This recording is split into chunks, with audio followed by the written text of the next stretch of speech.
ഹബീബിങ്ങളെ കുറച്ച് കാര്യങ്ങളും കാഴ്ചകളും നിമിഷപ്രിയയുടെ വധശിക്ഷയുമായി ബന്ധപ്പെട്ട് വലിയ ചർച്ചകൾ നടന്നുകൊണ്ടിരിക്കുകയാണ്.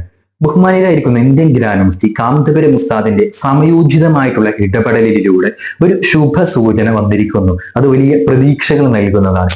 ഈ സമയത്ത് ഒരു വീഡിയോയുമായിട്ട് ഞാൻ വരാനുള്ള കാരണം, നമ്മുടെ ഫേസ്ബുക്കിലേക്കും വാട്സപ്പിലേക്കൊക്കെ ചില ലിങ്കുകൾ പ്രത്യക്ഷപ്പെട്ടു തുടങ്ങിയിട്ടുണ്ട്. എവിടെ നിന്നാണ് അത് വരുന്നതെന്ന് അറിയില്ല കേട്ടോ.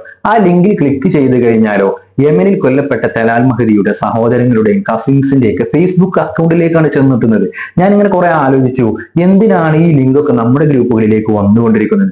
പിന്നെയാണ് അതിന്റെ കമന്റ് ബോക്സ് എടുത്ത് നോക്കുമ്പോൾ മലയാളികളായിട്ടുള്ള മുസ്ലിം നാമധാരികളായിട്ടുള്ള ചില ആളുകളൊക്കെ അതിൽ പോയിട്ട് അവരുടെ വൈകാരികമായിട്ടുള്ള ഈ ഒരു സ്ഥിതിവിശേഷത്തെയൊക്കെ ചോദ്യം ചെയ്യുന്ന രൂപത്തിലൊക്കെ കമന്റ് അടിച്ചിരിക്കുകയാണ്.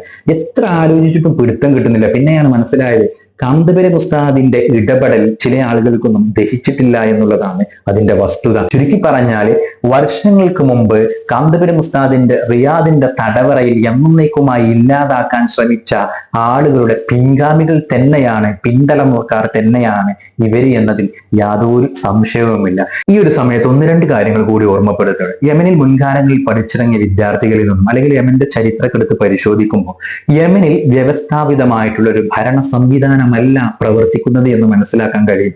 ഉത്തര യമനാവട്ടെ ദക്ഷിണ യമനാവട്ടെ രണ്ട് വിഭാഗങ്ങളുടെ കയ്യിലാണുള്ളത്.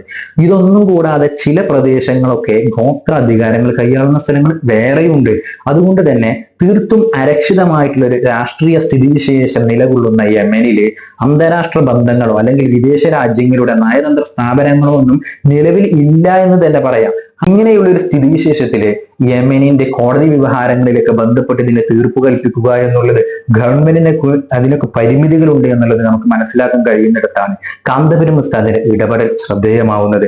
മധ്യേഷ്യൻ അറബ് രാജ്യങ്ങളിലൊക്കെ വലിയ സൂഫികളുമായിട്ടും പണ്ഡിതന്മാരുമായിട്ടും ഭരണസിരാ കേന്ദ്രങ്ങളുമായിട്ടൊക്കെ വലിയ ബന്ധം കാത്തു സൂക്ഷിക്കുന്ന, വലിയ സ്വാധീനം ചെലുത്താൻ കഴിയുന്ന കാന്തപുരം ഉസ്താദ് ഈ വിഷയത്തിൽ ഇടപെടുമ്പോൾ അതിന് വലിയ ശുഭസൂചനയും വലിയ പ്രതീക്ഷയും നൽകുന്നതാണ്. രാജ്യവും ഭരണകൂടവും നിസ്സഹായതയോടെ കൈമലർത്തിക്കൊണ്ട് രാജ്യത്തെ മുഴുവൻ ജനങ്ങളും ഉസ്താദിലേക്ക് ഉറ്റുനോക്കിയ നിമിഷങ്ങളാണ് കഴിഞ്ഞു പോയത്. എല്ലാം അവസാനിച്ചു എന്ന് കരുതിയെടുത്താണ് ഉസ്താദ് പ്രതീക്ഷയുടെ ഒരു പ്രതീകമായി ഇടപെടൽ നടത്തുന്നത്. പുതിയ പ്രതീക്ഷകൾക്ക് നാമ്പുകളുമായിട്ട് ഉസ്താദ് നമുക്ക് മുമ്പിൽ പ്രത്യക്ഷപ്പെടുന്നത്. എന്തായാലും കൂടുതൽ ശുഭവാർത്തകൾക്കായി നമുക്ക് കാത്തിരിക്കാം. ഉസ്താദിനെ അപകീർത്തിപ്പെടുത്താൻ വേണ്ടിയിട്ട് തുനിഞ്ഞിറങ്ങിയവരെ ഈ മതീതരത്തിൽ ഇന്ത്യ ഒറ്റപ്പെടുത്തുമെന്ന് തന്നെയാണ് നമുക്ക് പറയാനുള്ളത്. വീണ്ടും കാണാം. അസ്സലാമു അലൈക്കും.